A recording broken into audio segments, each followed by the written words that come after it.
So that is pretty much the first half, what I'm going to tell you about. But then I had this, remember that I stand on two legs, and I know that many of you stand on two legs too. So let's jump over to the other leg. And the other leg has to do with code. And here I'm going to need to be a little bit more specific with GROMACS. But GROMACS is not important here.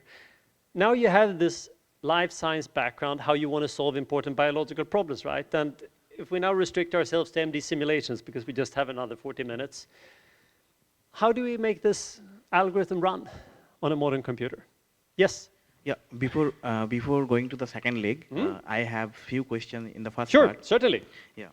So, as you told, the small system is more reliable for the MD, the small system which we take, right? So suppose I have a 600 amino acid base pair, and I have a ligand that bound into a pocket, Yep. and another protein was actually binding on that pocket. That's why I have designed that molecule in between them. So the total length of the amino acid is maybe 20 to 50 amino acid. So now, if I cut that only 20 to 50 and with the ligand, and if I do the MD on that, is it more reliable than 600 base pair? So that depends. What the experimentalists do this all the time in X-ray crystallography. So this membrane proteins I showed you, for instance, experimentalists have tried to cut that in two parts. So for instance, express just the part outside the cell membrane. And there is actually a small protein called acetylcholine binding protein, which is just the extracellular part, and that is stable. And then there are other proteins that just have the transmembrane domain. So read the literature. If an experimental colleague has shown that you can cut this protein in two parts, and a smaller part already has that binding site, you should definitely use that smaller part, right? So that always start by reading the literature. In general, smaller is better, but I would not spontaneously assume that you can take a protein and cut it in two parts unless there is experimental evidence for it. Now, in your case, you mentioned that you're binding, right? I would strongly try to avoid using MD as a way to predict brute force binding. What I would likely start instead of, as Alexander Bonvin is going to tell you about Haddock, I would start by using docking, but not to come down with one structure, but come down with 100 candidate binding poses. For each of those poses, I would just then subject them to MD simulation to see, is the ligand stable here? And again, it's not going to be stable in all 100. Maybe it's stable in 10 of them. For those 10, now we're down to just 10 simulations, then I could likely do a free energy calculation and calculate exactly what did I predict that the binding free energy in those 10 are. So of course, the docking can start from millions, and then relaxation 1,000 or so, and then do the expensive thing with 10 or so. Now, once you're down to just 2 or 3, then you can of course say, okay, you're fairly confident that this is the right binding pose. What happens during the binding? Well, now I can take this and use a collective variable. What if I gradually pull this molecule out of the binding site? Can I show exactly what's happening when it's moving in and out? And that can be a collective variable. So that always try to separate this in many stages so that you can do very high throughput initially with a cheap method, and then almost use a sieve so that when you have fewer and fewer things to test, you can afford to use more expensive methods for them. Yeah, understand. I have one more question that, as you told, that don't rely on one search engine, like GROMACS, right? So, how we can choose the search engine for my system? Like, in which basis I should choose that, okay, I need to do this MD in this tool. Basically, what we do, like, if we have some system, we usually read some article and we see that how others did, what parameter they use. So how we can choose our own search engine for my own model, like what will be the more good fit? So I would not, don't start by focusing on tools, start by focusing on the algorithm. AlphaFold is a great example, right? You have AlphaFold, that has license restrictions, so then I would use Kai1, which is a company that has developed, but in their case the model is freely available. Again, they implement roughly the same algorithm, so it's the algorithm that's important. And with MD, there are many codes, and then there might be details. You might need a specific feature that's only available in one tool. I even tell people in my group, just because I have written GROMACS, that is a very bad reason for them to use GROMACS. Because again, at some point you're going to publish. Other people will ask, why did you use a particular tool? And the fact that somebody else used that tool is not a good excuse. You need to have a motivation why you're using a particular tool. And I don't think that this is unique to computation. What would an experimentalist do? They would, of course, try this, and they would compare the results to the literature. They would start by making sure that you can reproduce results in the literature before you start making predictions or so. So I don't think computations are different from anything else in life science here. Don't fall too much in love with a particular brand or a particular code. Yeah. So as you told one more thing, that the time scale, that how much time we should go for MD. So like what do you think, like if we add, like in the deep learning based tool, we have some like we set some epoch, right? Okay, if a model is now doing a training and it's having now 90% accuracy, 10 times or 15 times, the model will stop automatically and they will tell this is the final model, this is the best model parameter for you. So in the MD also, if we make such a system that till like it will go to 50 nanosecond like 5 times, and if they see that okay, the changing of the nanoseconds is like not that much changing in total that much. So if we made a series like epoch size, then we can say okay, this is my time zone and this is the most stable position. Like now what we do, like we have like one system and it's till 200 nanosecond, it's very nice, good, stable. But if you extend more 50, it will be so okay, it's going up. I think the answer, I would not necessarily focus so much on time scales. I would focus on processes and making sure that you find a way to sample your process. And ideally, find measurements where you can guarantee that you sample process well. This metadynamics is a great example, right? Because you can actually get a measure so that you know you've sampled all the states of the door. You're not just hoping, you know it. If you end up having to go for timescales, my gut feeling was that you need between, if the length of the simulation or the sampling need to be in the ballpark of, say, 5 to 10 times longer than the process you're sampling. Now, that's bad in many ways, but that does not necessarily need to be one single simulation. Sometimes you can use many simulations or 100 of them, and I'm going to come back to that at the very end of this talk, so that occasionally we can cheat a little bit, but this is by far the hardest thing. And again, you need to have a gut feeling about what the timescales are, and the only way to find that is to read the literature. This is very different if you're studying an ion versus an entire ion channel. Yeah, sorry. Yeah, I want to know, like, let's say I'm running a simulation for a certain time scale. So what do you think about replicating it like 3 times, like how we do in the experimental That's something thing? you should always do, and actually a number of journals nowadays, if you forget about simulations, electrophysiology, when you're measuring currents on cells, each cell is a bit unique. They're frog eggs, right? So that each frog egg is not the same as the other one. So to publish a study like that, they typically require n equals 3 or 4. So every sample has to be an average of 3 or 4 different cells I've measured on.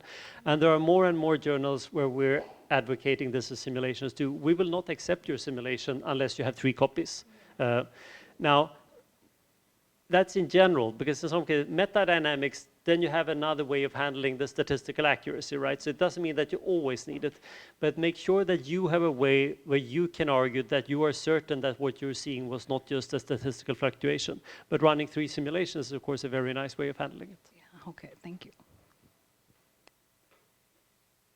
Yes?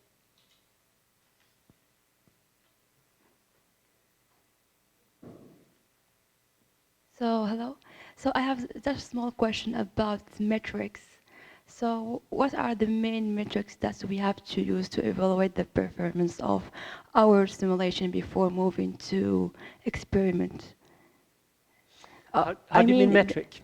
Metric, I mean by metrics, metric that really reflect the reality of the biology of our simulation. So if we limit ourselves to proteins, because that's probably the easy thing, what I would start doing, that if I've taken a protein, say from the protein data bank, I know that this protein should be stable at room temperature. So what I like, in experiments, we frequently talk about positive controls and negative controls. So positive controls is something you expect to happen, and I want to make sure that that happens. And a negative control is something that should not happen, and you also need to make sure that does not happen.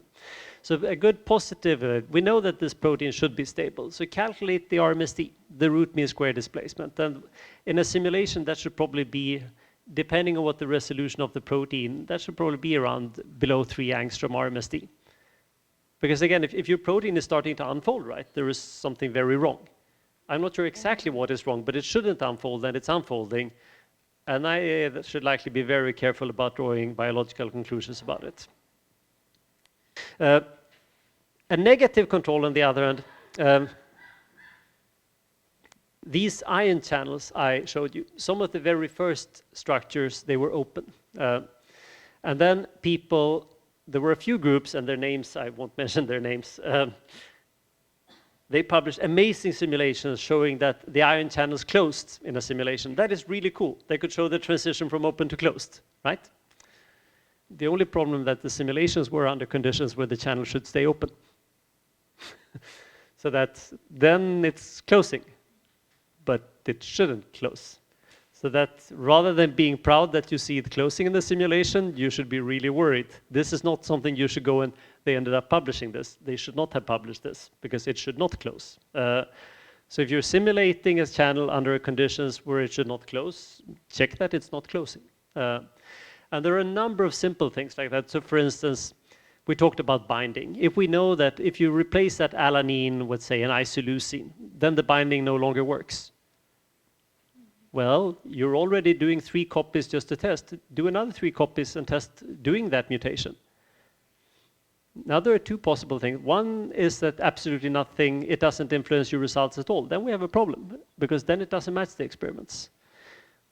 Or it actually abolishes binding in your simulation too. That's a pretty nice result, right? That you can show, so that use all, read the literature, any changes, any way that the experimentalists are trying to modify the system to get a behavior or get a reaction. Check, can you get this reaction in your simulation too? So the very first thing, making sure that all the measures you can have, that they are stable and what you should expect. And the second one is when you make this, call them perturbations, or so that you also get the result that you expect in the experiments. And that's typically what we do in, say, the first 2 sections of our results, showing that yes, the system behaves as expected. And then based on that, I can make some slightly more daring predictions about what I see, things that we do not yet see in the experiments. And then if you're really lucky and happen to have close contacts to an experimentalist, the really nice thing is, of course, if you can then ask the experimentalist, test your prediction in the lab and see how it worked. But that's hard. Doing experiments is expensive. So. Yes. So I asked this question because, for example, when we use AI model to predict, for example, 3D structure of protein or something like this, we don't know what we predict is really exists or not. We always need metrics or some criteria to validate what we found. It's not like, for example, if we predict images, we can evaluate if this image exists or not. Yeah. And of course, imagine that this protein would take a millisecond to unfold. Even if your structure is incorrect, it might not unfold if you only simulate it for 1 microsecond, right? So this is a scary part. Just because you don't see anything happen does not mean the structure is correct. The one thing that you can say, if it does fall apart, it's obviously not correct. But here too, I frequently approach this by having many samples. I try to build 50 different models of the protein. Again, that is not a guarantee, but out of these 50, maybe 40 of them fall apart. Well, obviously those 40 were not interesting. Of the remaining 10, are all those really close to each other? Again, that's not a guarantee, but if the only models that stay together are relatively close to each other, I can have some sort of confidence that I know roughly on average what the structure should be. But in general, MD is not a good absolute predictor. For that, I would rather use AlphaFold or methods like that and just use MD as a way to test their stability, precisely due to the danger of the timescales.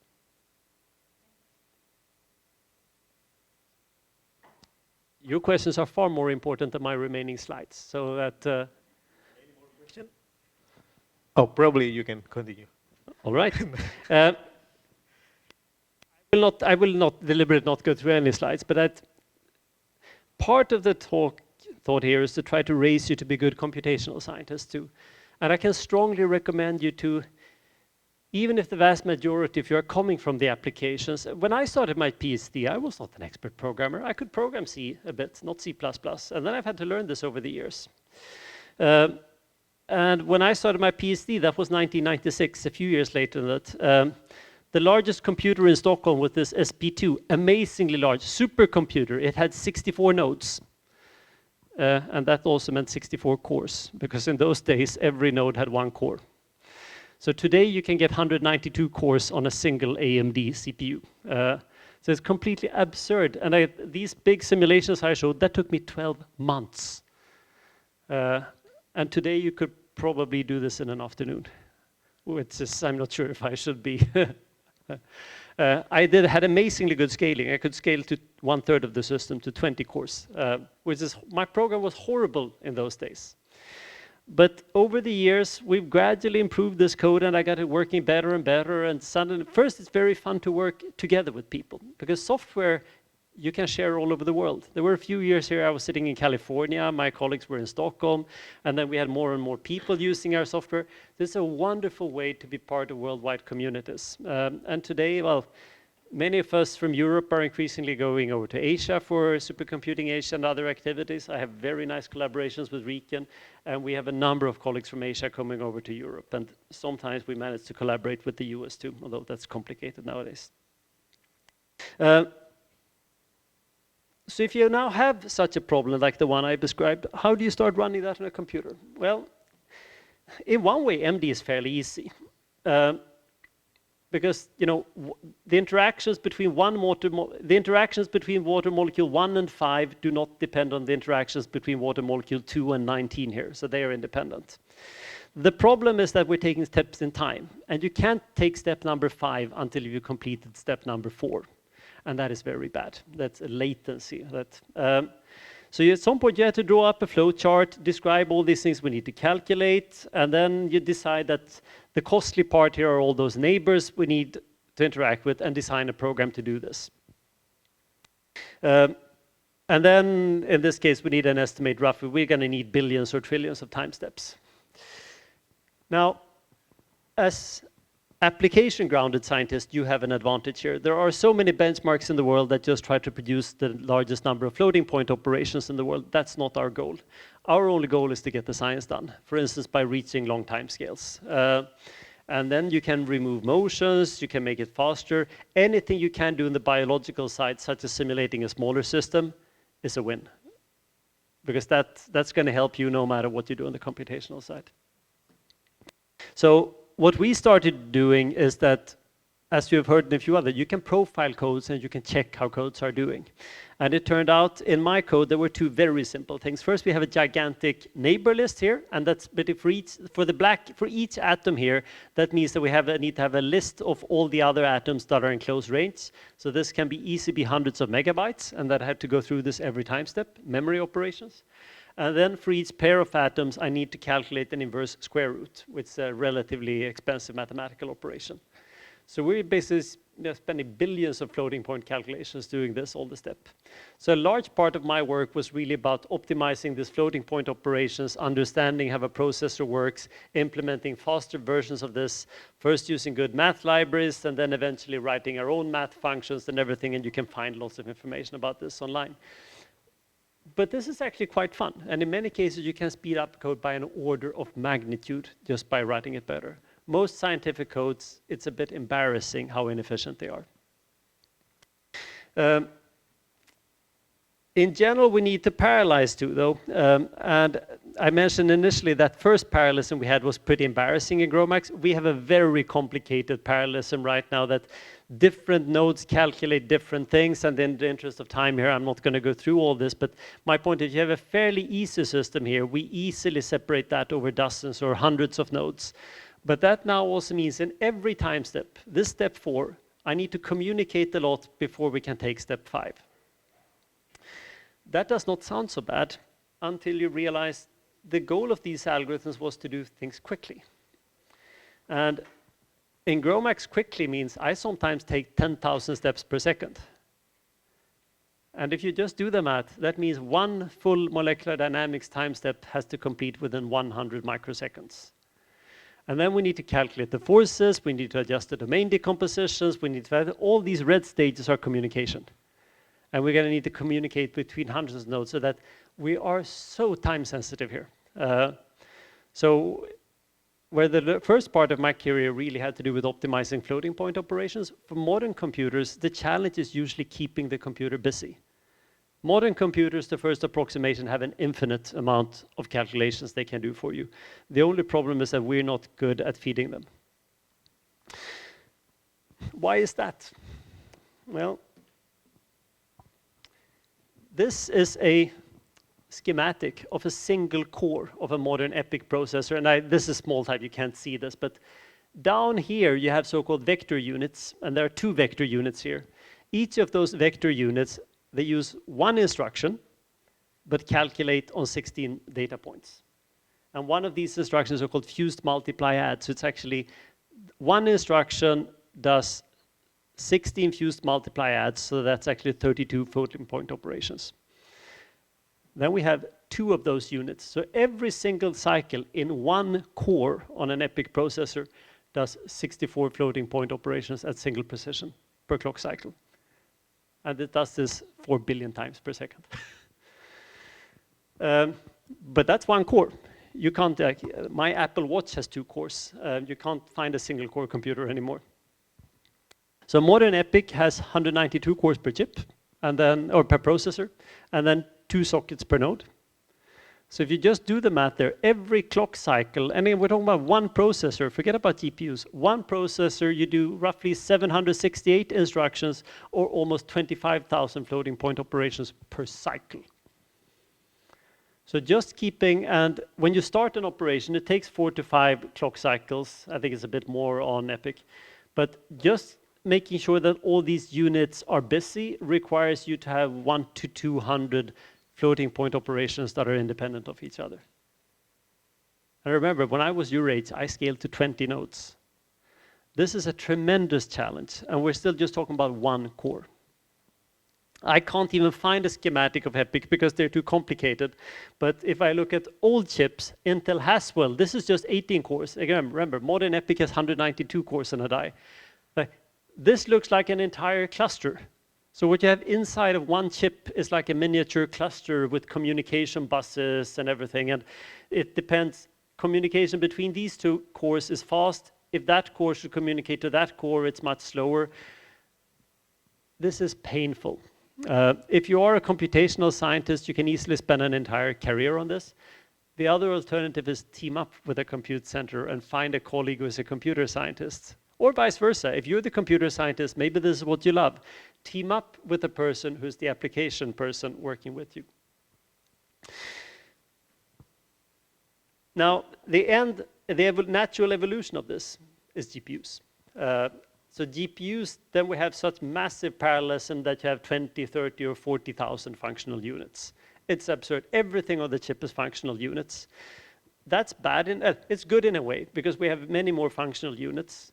But GPUs do this well because they only use the die for functional units. They push all the logic.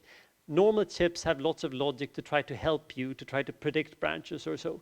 On the GPUs, they basically, that's your job as the programmer. So that if you have algorithms that you can't translate this way, you can in theory get them to speed up really well. We started this when I was a postdoc in Stanford in 2002, and there was a poor PhD student of Pat Hanrahan. He spent an eternity trying to get GROMACS to run on these simple AMD gaming cards. And after 3 years of work, he managed to get an MD simulation running on a GPU. It was a factor 100 slower than on the CPU. Can you imagine the disappointment, right? He had spent 3 years on this. I know it's hard. GPUs were not very programmable in those days and everything. That this poor student, he managed to get a PhD thesis on this stream computing on graphics hardware. Particularly well cited. His name is Ian. Have you heard of Ian? Yes, he is now the vice president of NVIDIA. We still cheat him that the first ever hardware he ran simulations on was AMD. The point here is that many things go fast, but other things are slow. If you actually want to change hardware and change computing, this can take a decade. It took roughly a decade for not just us, but everyone to start realize that GPUs are the future, it's just that they weren't there yet. Now, there are many ways you can use accelerators, and in the interest of time, I won't go through all the details there. But in GROMACS, we use both the CPUs and GPUs, mostly because I have to confess, we think it's kind of fun to play around with hardware too, and that's this other leg I'm standing on. So over the years, and this is where I will skip a few slides, so we have a few minutes for questions at the end, that we've parallelized this over more and more CPUs and GPUs. Gradually, we've had to change all these algorithms that were simple. They were simple because they were optimized for CPUs. So we've had to go back and change some 60-year-old algorithms in the field to better fit modern GPU hardware. So why do I say that? Well, if you are an application scientist, it helps you to understand the evolution of computers. Because sure, you can sit and wish, you can wish for a 100 gigahertz computer, but you're not going to get one. But if you understand the limitations of the hardware, you might be able to reformulate your problem to fit hardware, and then you can likely crack it. So over the years, we've optimized all these algorithms to fit the number of CPUs, GPUs, and everything, and then move more and more and more stuff over to the GPUs. And over the last few years, we've been running this with multiple GPUs, and now I'm taking one simulation and parallelizing it over 2, 4, 8, or 16 GPUs, which is not that hard per se. But doing this and making sure that it finishes within 100 microseconds, that is extremely hard. I occasionally joke that my son is a gamer, and to him it's very important with a high frame rate in the games. So he consistently needs a new GPU so he can hit 60 frames per second. Well, in my team on the work, I'm doing 10,000 frames per second. And that's, of course, the challenge, right? Executing kernels 10,000 times per second in a GPU, that's not what GPUs are made for. GPUs is a trailer to have massive throughput. GPUs are not Formula 1 cars that do one thing quickly. And you can spend an eternity going into all the details, what we're doing this in GROMACS and understanding how we communicate or so. And we're going to have a few minutes of questions at the end, so I will deliberately skip this. Is this important? I actually think it is. Because over the last, again, roughly the last 10 or 15 years, we've been able to speed up the simulations roughly by a factor 25 on GPUs. And in addition to that, we've also been able to improve scaling roughly a factor 10 or 20 on GPUs. So if you just add those up, that means that over the last decade with faster hardware, simulations are now roughly a factor 300 faster than they were just 10 years ago. And I made some math, I don't have it here, but if you add all these things up, and combine this with scaling. Remember that I said we could do 100 nanoseconds for my small protein, not small protein, my lipid system. When I was a PhD student, I thought that was a gigantic system. It was 100,000 atoms, extremely large. Or as we would today say, extremely small. So this is STMV, spheric tobacco mosaic virus, that is 1 million atoms. So this is a system that is 10 times larger. Remember, it took me 12 months in my PhD to complete 100 nanoseconds of simulations. So here is now a system that is 10 times larger, and I do 100 nanoseconds per day with just 2 nodes. So with my small system, I would complete this in roughly my entire PhD. All the simulations in my thesis could complete in like 2 hours here, which I'm not sure I should laugh or cry at. It's absurd. The part where I'm jealous of you is that you're going to see the same type of development in computers over the next 20 years. It is scary. Because remember, when I was a PhD student, nobody who was a biochemist cared about computers. And then they started to see that, oh, this is not really useful, but it's an interesting complement to the experimental methods. And then they started to say, oh, in some cases, it's actually quite useful. In some cases, it's almost as good as the experimental methods. And now we've seen with AlphaFold, right, that structural biologists are terrified that AlphaFold is going to take over structural biology and nobody's going to want X-ray crystallography anymore. Can you imagine if you just extrapolate this another 20 years? Like, all biochemistry is going to move from the lab into computers. And the future is going to be a rare exception that we are only going to do things in the lab to confirm your experimental results, which is, again, pretty scary future, but pretty fun. I will deliberately not go into details about the benchmarks here, but the cool thing here is that today we scale each of these are 64 nodes, but each of those nodes have 4 GPUs. So I can take a small system and scale this to 256 GPUs. And this now means that these codes have gotten super important in all procurement. So I now have staff from all 3 GPU vendors working with us and everything. So this has turned into this small side project I did as a student by necessity because nobody else worked on the code and it was full of bugs. This has now turned into a world. I think this code alone uses in the ballpark of 5% of all HPC cycles in the world. AI has probably changed that a bit, but these are exceptionally important codes that has helped me create worldwide interactions and communities all over the world and working together with people, and also a reason to be here. So if we sum this up, if we compare this to 1996, when I started, the hardware at the time was in the ballpark of 1 teraflops. The hardware today is in the ballpark of 1 to 2 exaflops. So the hardware is 1,000,000 times faster. And depending on a little bit on how we calculate and how we can do coarse graining, and in those cases it used to take 5 seconds to calculate one step. In the best case today, can take a step definitely in 100 microseconds, maybe 50 microseconds. So just my simulation software has gotten a factor 100,000 faster. The system sizes, we've also moved from my small system of 100,000 atoms to these cells in the ballpark of 100 milliatoms. So my argument here is that simulations, the software development here has been just as important as the hardware development. And if we now take the state of the art today, where we're pretty useful in biochemistry, pick whatever biological problem you're working on and extrapolate this by a factor of 1,000,000, because that's where it's going to be in 20 years.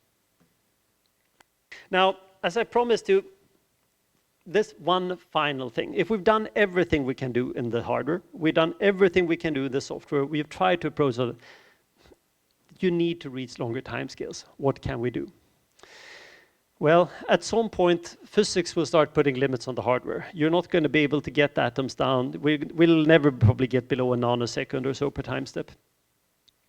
But in many biological cases, for instance, the opening or closing of my channels, it's not that it takes 100 microseconds to open a channel, but it's a slow process. You spend, you're waiting in the open state, sampling here, and then suddenly there is a random transition to another state, and then you sample that well instead.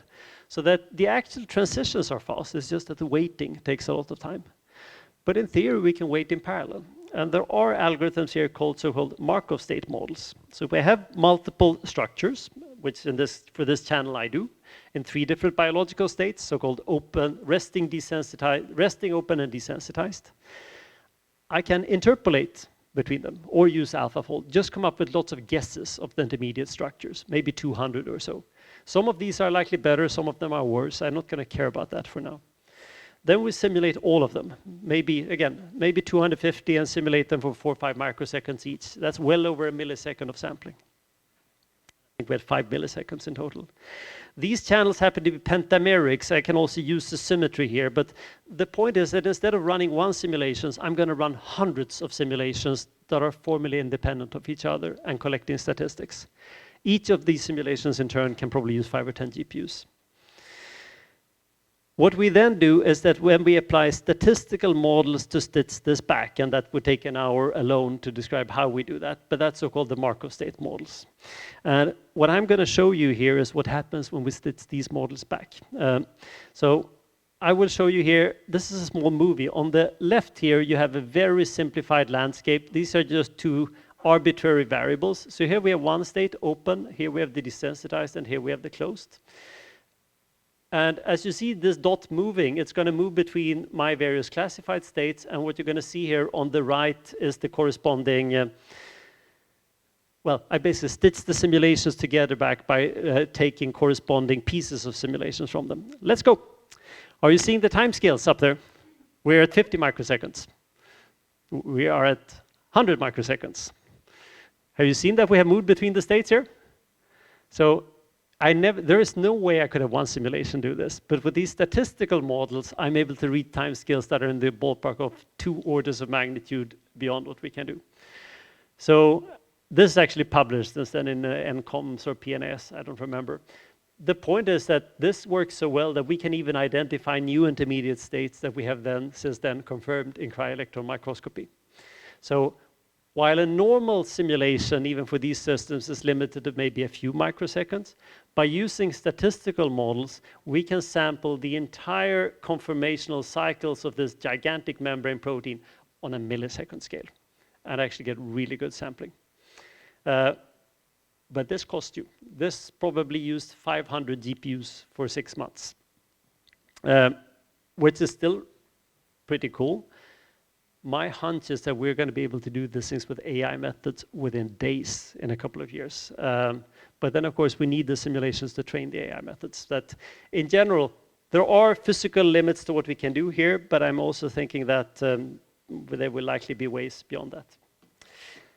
I will skip that in the interest of time, just to show that we can draw some biological conclusion about that too, and show how important cholesterol is. I think I'm pretty much used the time we have for this here, that there are some hard limits here. Computers will not get faster all the time, and then it's going to be your job to come up with smarter algorithms. But this, again, is why I want people like you to do it.